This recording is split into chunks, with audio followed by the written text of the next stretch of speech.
2008 brought us a financial crisis fomented by the creation and dissemination of bad debt. Mortgage lenders handed out loans to anyone who could sign their name, and then these loans were packaged, given A ratings by the bureaus, and resold. Large, respected, well-known financial institutions and banks invested in these instruments with little care or scrutiny. When the underlying loans inevitably began to go into default, it became clear what was happening, but it was too late. As a result, many of these large banks were on the verge of failure. But as we all know, they are too big to fail. So governments chose to bail them out, along with the executives who ran them. The stage was set for this disaster through lack of transparency, accountability, and rampant cronyism, among other issues. It was in this environment that Satoshi Nakamoto created Bitcoin and the Bitcoin blockchain.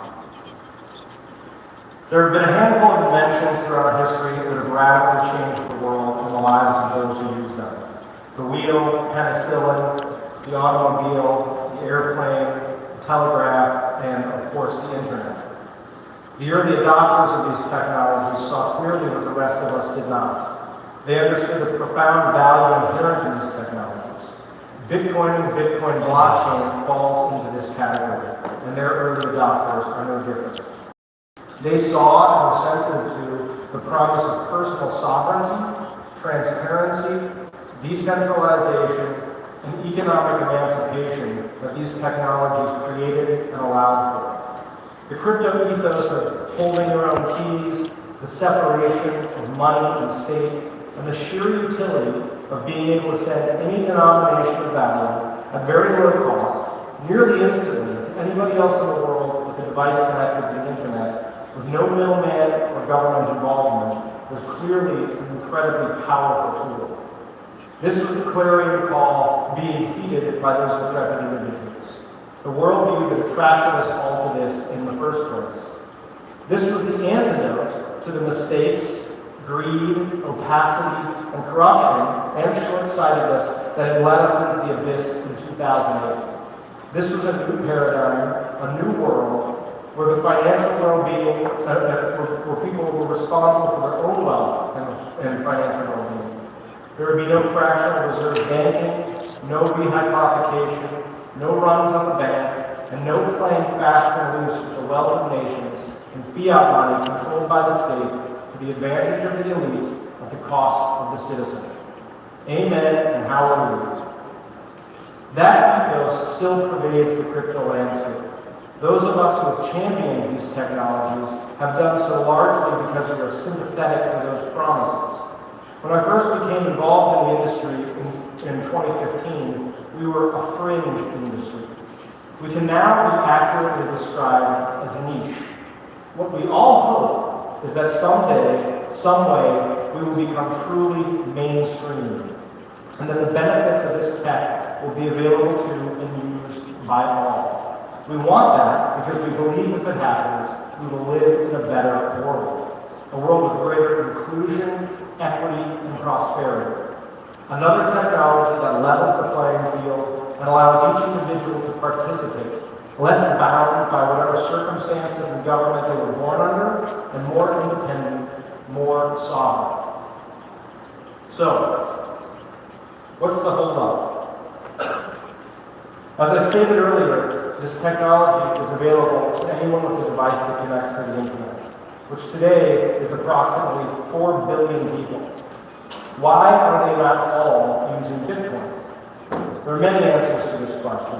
Volatility, reputation, perception, and awareness chief among them.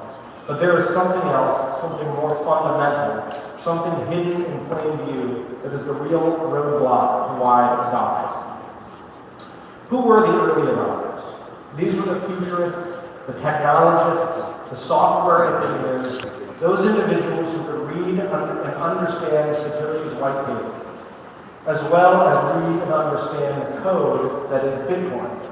These were the individuals uniquely equipped and motivated to understand and use the arcane tools that were the engine for this tech.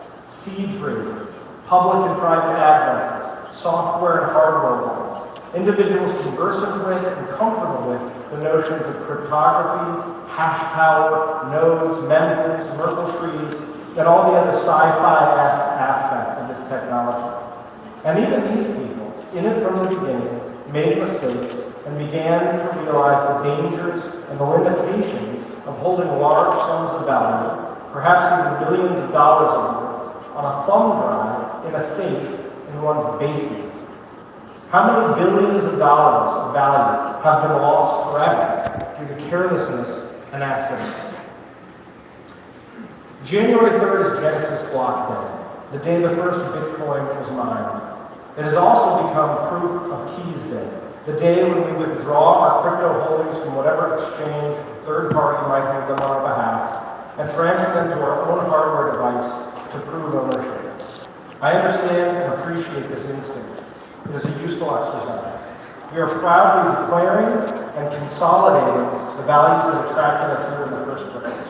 Yet can we, the early adopters, the futurists, the technologists, the freaks and geeks and radicals who got into this any time before today, can we really expect wide adoption of these instruments that even we can barely tame?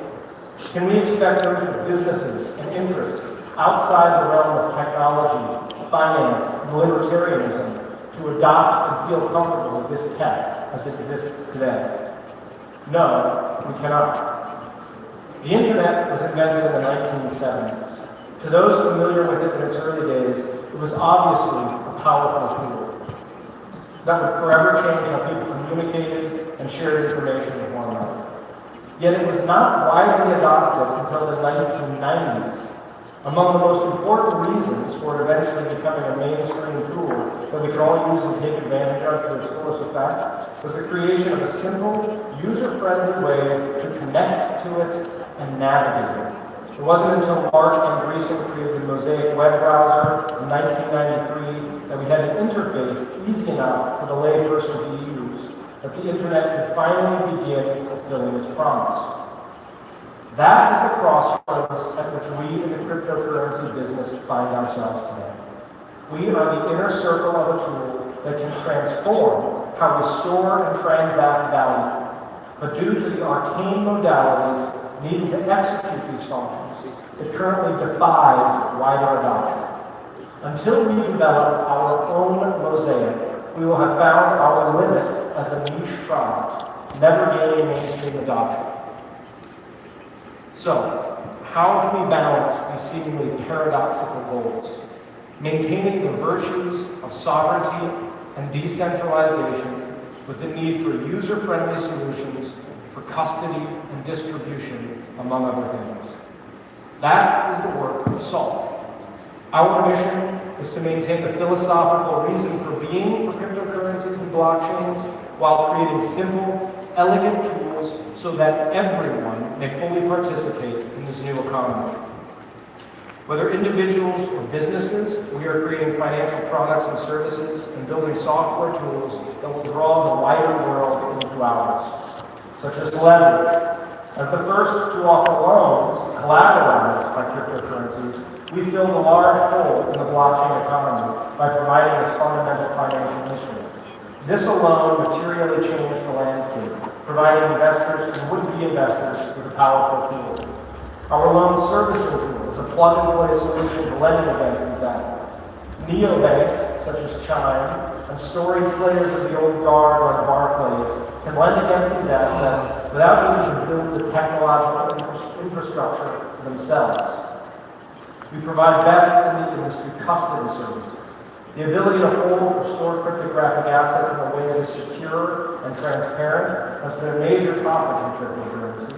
We provide customers with unique address, multi-signature cold storage. Our enterprise wallet management service allows traditional financial institutions to safely accept cryptocurrencies on their platforms without having to manage and build all the infrastructure.